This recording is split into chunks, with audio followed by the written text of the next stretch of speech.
It's okay you haven't been paying close attention all along.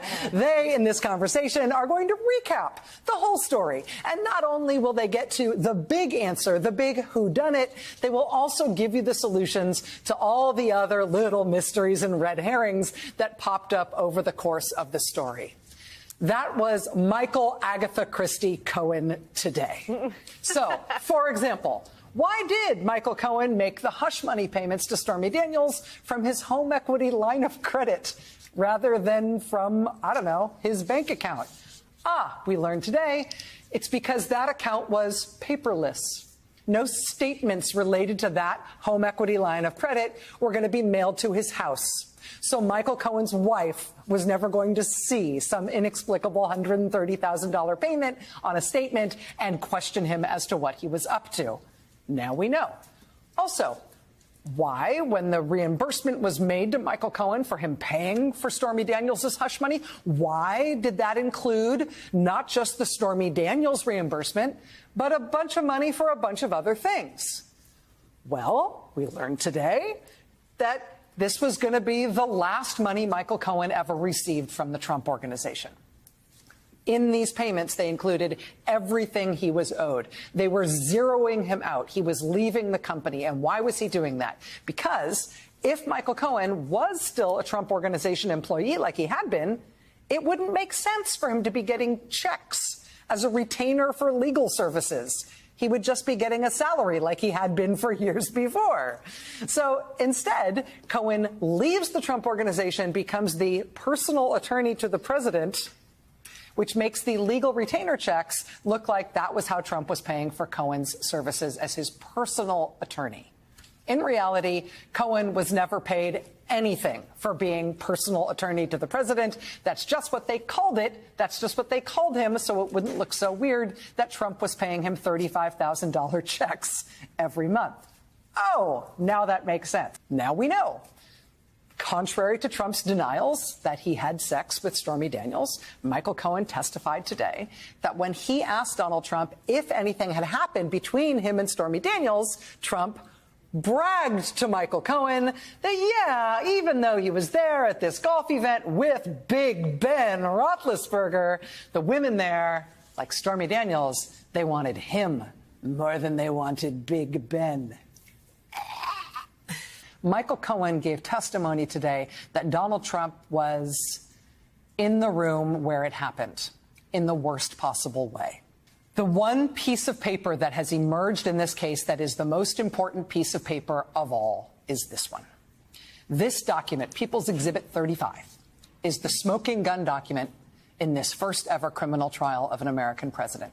It is a bank statement showing the wire transfer of $130,000 to the representative for Stormy Daniels. It's the bank record showing that the hush money payment was, in fact, made. And on the bottom of the bank statement, on the right, you see what we now know is Michael Cohen's handwriting, showing something else he wants to be reimbursed for, since we now understand he's leaving the Trump Organization. At this point, he wants to make sure in this last payment that's coming to him, this other money the Trump Organization owes him is going to be included. That's on the bottom right side of this piece of paper. On the bottom left side of this piece of paper, you see different handwriting. This is handwriting from the Trump Organization CFO, Alan Weisselberg.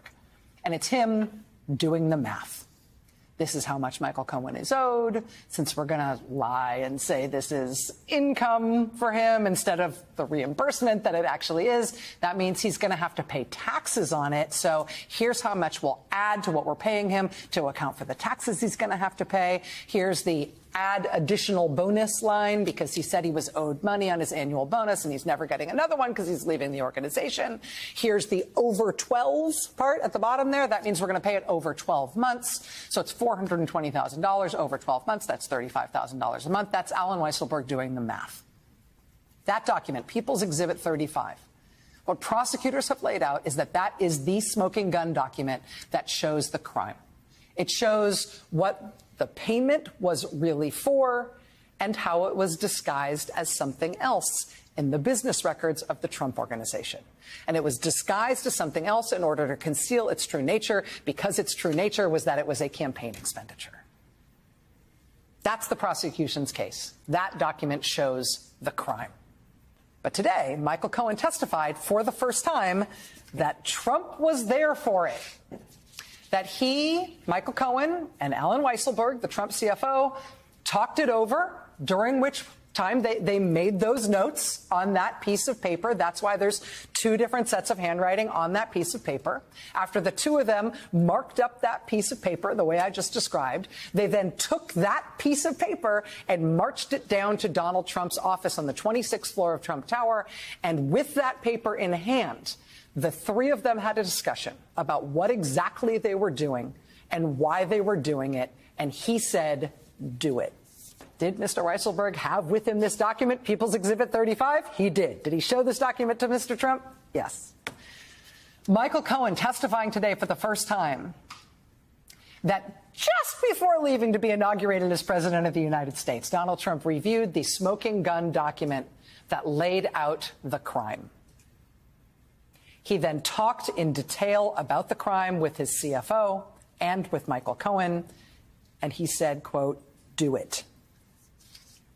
Quote, he approved it. One of the things that happened today in Michael Cohen's testimony is that he described the circumstances under which he made a recording of himself speaking to his boss, speaking to Donald Trump. It was a recording of an in-person meeting. He walked into Trump's office with the voice notes app on his phone recording while he either held his phone or had it in his pocket or near his pocket. The reason he said he made the recording is because David Pecker from American Media expected to be paid back $150,000 that American media had advanced to a woman named Karen McDougal, who had claimed that she had had a long affair with Donald Trump. AMI, as part of its alleged scheme with Donald Trump to suppress negative information about him in order to benefit his campaign, had paid McDougal ostensibly to do some work for their magazine empire, but really so that they would own the life rights to that story about Donald Trump and make sure that that story never saw the light of day. Now, at some point after AMI had advanced that money, Cohen and Trump, according to Cohen, decided that they would purchase those rights from AMI. They would effectively reimburse AMI for having made that outlay of cash. But in so doing, they would buy those life rights themselves. And for a while, they talked about including in that purchase price the treasure chest of information that American media had accumulated over time about the life and loves of Donald Trump. A locked drawer reportedly full of information about Trump. They thought for their $150,000, they could get the Karen McDougal rights. They could get all the Trump stuff. They were worried to get that information because Cohen testified today that David Pecker, the head of this magazine empire, they believed was going to get a different job at Time Incorporated. He was going to leave. That would mean David Pecker, their friend and protector, the member of this conspiracy with them, was going to leave behind at AMI all of that information about Trump in that locked door. Wouldn't that be terrible? Somebody else might get it. Wouldn't it be better if we owned that ourselves? So here's Michael Cohen and Donald Trump in a recording that Cohen made without Trump knowing in a meeting in Trump's office.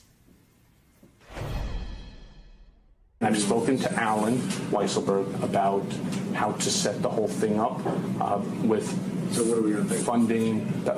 Yes, and it's all the stuff, because you never know where that company, you never know where he's going to be.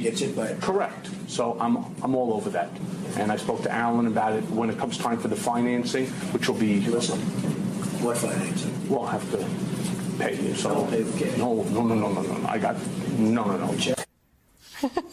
No, not cash. Check.